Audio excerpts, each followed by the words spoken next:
The Birthday Pet by Ellen Javanick, illustrated by Kevin O'Malley.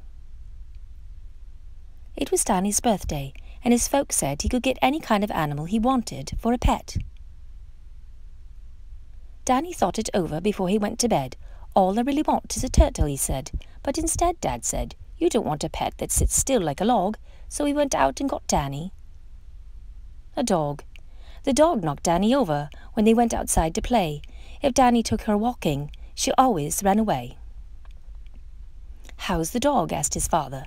Danny shook his head. "All I really want is a turtle," he said. But instead, Mom said, "A turtle's not cuddly or soft like a mitten," so she went out and got Danny a kitten. The kitten was cuddly, but it made Danny sneeze, and he always had to get it down from the trees. "How's the kitten?" asked his mother. Danny shook his head. "All I really want is a turtle," he said. But instead, his big brother said, "You ought to pick a pet more exciting than that." So he went out and got Danny a rat.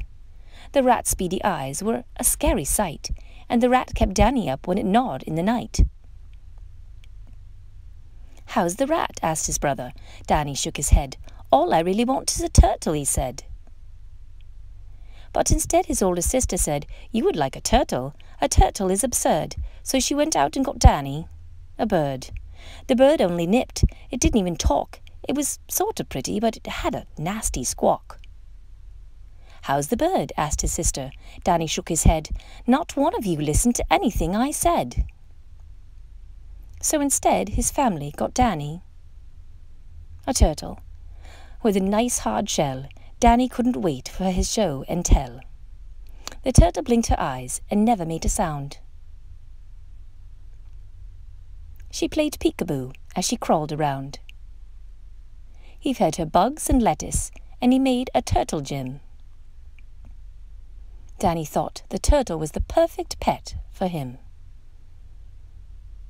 So Dad kept the dog, his brother kept the rat, his sister kept the bird, and Mom kept the cat. Danny kept the turtle, and that was the end of that.